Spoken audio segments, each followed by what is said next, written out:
The random jottings of Donald J. from Nelson in Pendle.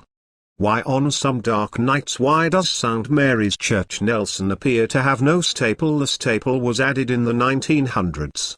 On the outskirts of the small, forgotten town of Nelson, nestled amidst a shroud of ancient trees, stood St. Mary's Church. Its time-worn stones bore the weight of centuries, and its spire seemed to reach for the heavens. The church held within its walls the echoes of long-forgotten prayers and whispered secrets. Legend had it that on certain dark nights, when the moon hung low and the wind whispered through the gnarled branches, a peculiar phenomenon occurred at St. Mary's. The once sturdy staple, added to the church's door in the early 1900s, would vanish into thin air, leaving the entrance eerily unprotected. Local folklore spun tales of restless spirits and ghostly apparitions, claiming that on these nights, the church became a portal to the otherworldly. Those brave enough to venture near spoke of a chill that permeated the air, and shadows that danced along the ancient stone walls.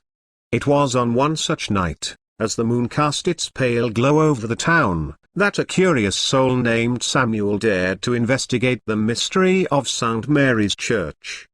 Armed with only a flickering lantern and a heart filled with both trepidation and fascination, he approached the looming structure.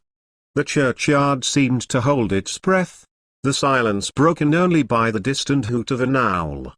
Samuel's footsteps echoed off the cobblestones as he drew closer to the ancient door. His breath hung in the frigid air, and his pulse quickened with anticipation. As he reached out to touch the place where the staple should have been, a sudden gust of wind extinguished his lantern, plunging him into darkness. Panic gripped Samuel's chest, but he steeled himself and fumbled for his matches, striking one alight. To his astonishment, he found the staple was indeed missing. The door stood ajar, revealing the yawning blackness within. Samuel's heart pounded in his chest, but something compelled him to step inside. The interior of St. Mary's was bathed in an ethereal, silvery light, casting elongated shadows across the ancient pews. The air was thick with a mixture of damp earth and aged wood. Samuel's footsteps echoed softly as he explored, the sound reverberating through the silent nave. Suddenly, a distant whisper echoed through the chamber, sending shivers down Samuel's spine. He turned, peering into the shadows. The murmur grew louder, the words indistinct but haunting. It seemed to emanate from the very stones of the church itself. As Samuel strained to comprehend the spectral message, a figure materialized before him. It was a woman, her features ethereal and indistinct.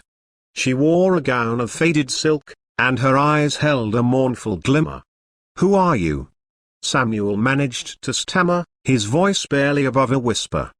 The apparition's lips moved, and her voice echoed like distant chimes. "I am Eleanor, bound to this place by a promise unfulfilled." Eleanor's tale unfolded like a tragic tapestry, woven with love and loss, betrayal and redemption. Samuel listened, his heart heavy with the weight of her story. Determined to free Eleanor's spirit from its earthly tether, Samuel pledged to fulfill the promise made so long ago. With trembling hands, he retraced his steps, seeking the missing staple. As he secured it in place, a soft sigh seemed to echo through the church, and the spectral figure of Eleanor dissolved into a gentle mist, fading into the night. From that moment on, St. Mary's Church held a different air, a sense of peace that hung in the ancient stones. The staple remained firmly in place, a silent sentinel against the darkness. And so, the legend of St. Mary's Church lived on, a testament to the enduring power of love and the restless spirits that found solace in the hearts of those brave enough to listen. By Donald J.